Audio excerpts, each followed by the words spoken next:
BRS party Jubilees by election లో చేయాల్సిన జిమ్మికులని చేసింది.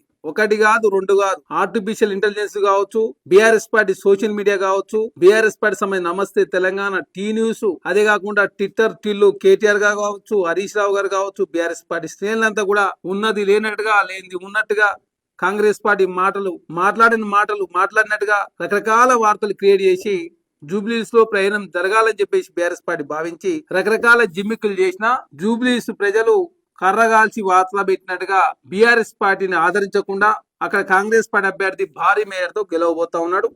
బీఆర్ఎస్ పార్టీ సిట్టింగ్ స్థానాన్ని కాంగ్రెస్ పార్టీ కైవసం చేసుకోబోతా ఉంది. నవీన్ యాదవ్ గారు యువకుడు గెలవబోతా ఉన్నాడు. అదే కాకుండా బీఆర్ఎస్ పార్టీ సెంటిమెంట్ ను మాగండి గోపినాథ్ గారి రూపంలో పెద్ద ఎత్తున సెంటిమెంట్ రెచ్చగొట్టే ప్రయత్నం, అదే కాకుండా జూబ్లీస్ కు బీఆర్ఎస్ పార్టీ ఏదో పెద్ద ఎత్తున మేము ఏదో చేసినాం, చేయబోతా ఉన్నాం, చేసింది మేము చెప్పుకునే ప్రయత్నం చేశారు. కాంగ్రెస్ పార్టీ చేసినటువంటి అభివృద్ధి పథకాలను ప్రజల్లోకి పోకుండా సోషల్ మీడియా వేదికగా అడ్డుకునే ప్రయత్నం బీఆర్ఎస్ పార్టీ సోషల్ మీడియా చేసింది. నమస్తే తెలంగాణ చేసింది.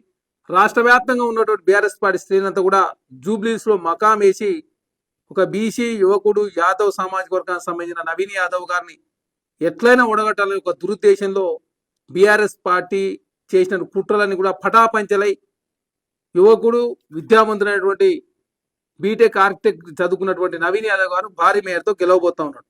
మొదటగా బీఆర్ఎస్ పార్టీ పసిగట్టే అక్కడ నవీన్ యాదవ్ గారికి రౌడీ అనే ముద్ర వేసే ప్రయత్నం, అదే కాక సెంటిమెంట్ రెచ్చగొట్టే ప్రయత్నం, అదే కాకుండా గోపీనాథ్ గారి రూపంలో రాజకీయంగా పబ్బం గడుపుకునే ప్రయత్నం, మైనార్టీలను నవీన్ యాదవ్ గారు ఏదో అన్నాడని చెప్పేసి అదొక ఆర్టిఫిషియల్ ఇంటర్తో క్రియేట్ చేసి పెద్ద ఎత్తున ప్రాపగండ చేసే ప్రయత్నం, అదే కాకుండా మీడియాను వాడుకొని సోషల్ మీడియా వాడుకొని కాంగ్రెస్ పార్టీని అదేవిధంగా ప్రజల్లో గందరగోళం క్రియేట్ చేసే ప్రయత్నం బీఆర్ఎస్ పార్టీ ఎన్ని చేసినా జూబ్లీస్ లో 2014 కావచ్చు, 2018 కావచ్చు, 2023 కావచ్చు, ఈ 3 ఎలక్షన్ల తర్వాత 4వ ఎలక్షన్ బై ఎలక్షన్ లో భారీ ఓటింగ్ నమోదవుతా ఉంది.